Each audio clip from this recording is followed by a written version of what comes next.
रामाय रामभद्राय रामचंद्राय वेदसे रघुनाथाय नाथाय सीताय पतिये नमः।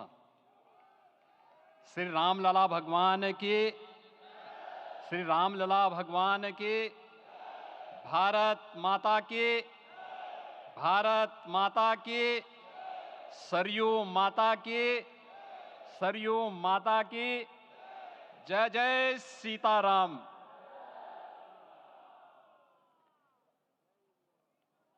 रामोत्सव के आज के इस कार्यक्रम के मुख्य अतिथि दुनिया के सबसे लोकप्रिय राजनेता भारत के माननीय प्रधानमंत्री आदरणीय श्री नरेंद्र मोदी जी, राष्ट्रीय स्वयंसेवक संघ के माननीय सरसंघ चालक श्रद्धेय डॉक्टर मोहन भागवत जी, प्रदेश की माननीय राज्यपाल श्रीमती आनंदीबेन पटेल जी, श्री राम जन्मभूमि तीर्थ क्षेत्र न्यास के अध्यक्ष पूज्य महंत नृत्य गोपाल दास जी, श्री राम जन्मभूमि तीर्थ क्षेत्र न्यास के कोषाध्यक्ष पूज्य स्वामी गोविंद देव गिरि जी, महासचिव सम्मान्य श्री चंपत राय जी,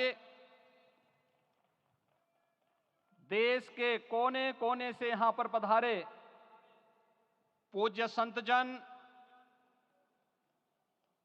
अपने अपने क्षेत्र के नेतृत्व देने वाले सभी उपस्थित महानुभाव,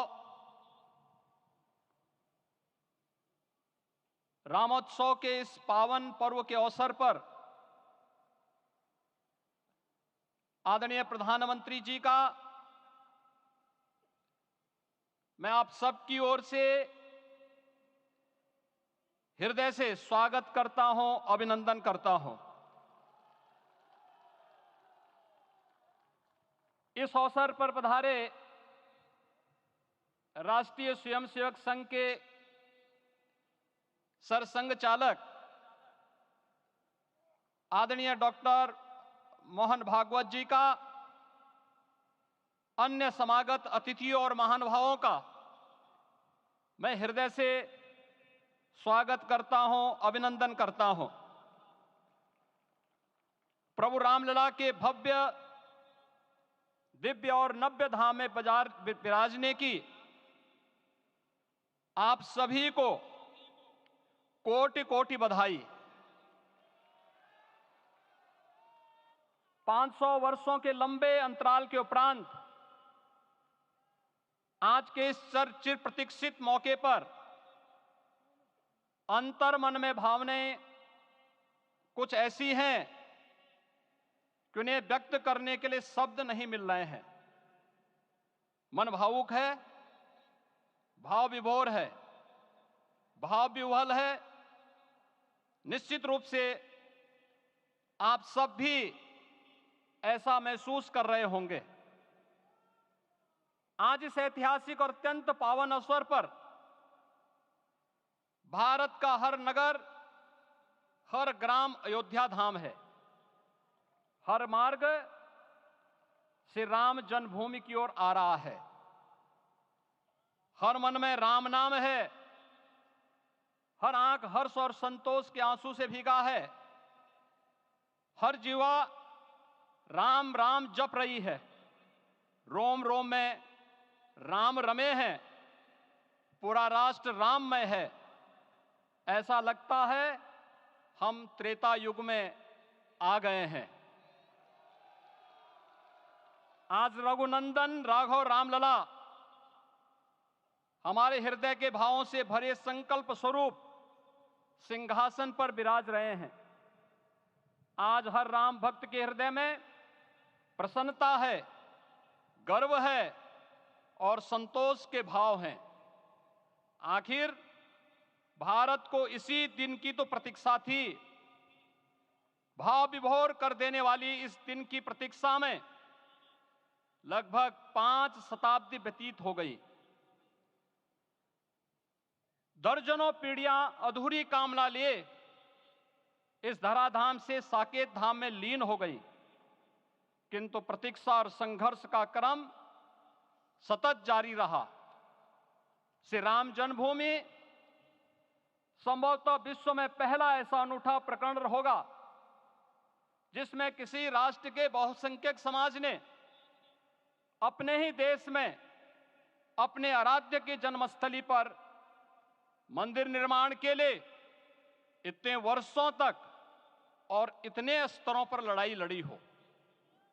संतों, सन्यासियों, पुजारियों, नागाओं, निहंगों, बुद्धिजीवियों, राजनेताओं, जनजातियों सहित समाज के हर वर्ग ने जाति पाति, विचार दर्शन, उपासना पद्धति से ऊपर उठ करके राम काज के लिए स्वयं को उत्सर्ग किया। अंततः वह शुभ अवसर आ ही गया जब कोटि कोटि आस्थावानों के त्याग और तप को पूर्णता प्राप्त हो रही है।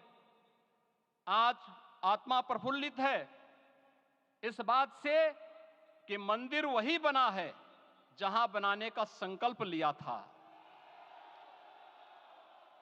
संकल्प और साधना की सिद्धि के लिए हमारी प्रतीक्षा की इस समाप्ति के लिए और संकल्प की पूर्णता के लिए आदरणीय प्रधानमंत्री श्री नरेंद्र मोदी जी का हृदय से आभार और अभिनंदन।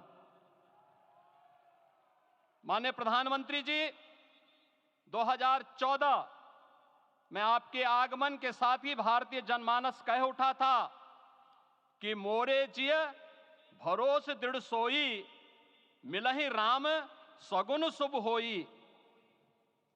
अभी गर्भगृह में वैदिक विधि विधान से रामलला के बाल विग्रह के प्राण प्रतिष्ठा को हम सब साक्षी बने हैं।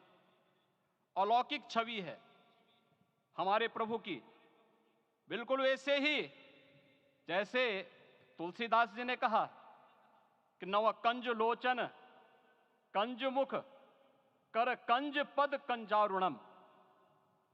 धन्य है वह शिल्पी जिसने हमारे मन में बसे राम की छवि को मूर्त रूप प्रदान किया है। विचारों और भावनाओं की विहलता के बीच मुझे पूज्य संतों और अपनी गुरु परंपरा का पुण्य स्मरण हो रहा है। आज उनकी आत्मा को असीम संतोष और आनंद की अनुभूति हो रही होगी। जिन परंपराओं की पीढ़ियां श्री राम जन्मभूमि मुक्ति यज्ञ में अपनी आहुति दे चुकी है, उनकी पावन स्मृतियों को मैं यहां पर कोटि कोटि नमन करता हूं। श्री राम जन्मभूमि महायज्ञ न केवल सनातन आस्था और विश्वास की परीक्षा का काल रहा, बल्कि संपूर्ण भारत को एकात्मता के सूत्र में बांधने के लिए राष्ट्र की सामूहिक चेतना जागरण के ध्येय में भी सफल सिद्ध हुआ है। सदियों के बाद भारत में हो रहे इस चिर प्रतीक्षित नवविवाह को देख अयोध्या समेत पूरा भारत का वर्तमान आनंदित हो उठा है। भाग्यवान है हमारी पीढ़ी जो इस राम काज के साक्षी बन रहे हैं, और उससे भी बड़भागी हैं वो जिन्होंने सर्वस्व इस राम काज के लिए समर्पित किया है और करते चले जा रहे हैं। जिस अयोध्या को अवनी की अमरावती और धरती का वैकुंठ कहा गया, वह सदियों तक अभिषिप्त थी, उपेक्षित रही, सुनियोजित तिरस्कार झेलती रही। अपनी ही भूमि पर सनातन आस्था पद्दलित होती रही, चोटिल होती रही, किंतु राम का जीवन हमें संयम की शिक्षा देता है और भारतीय समाज ने संयम बनाए रखा। लेकिन हर एक दिन के साथ ही हमारा संकल्प और भी दृढ़ होता गया, और आज देखिए पूरी दुनिया अयोध्या के वैभव को निभा रही है। हर कोई अयोध्या आने को आतुर है। आज अयोध्या में त्रेता युगीन वैभव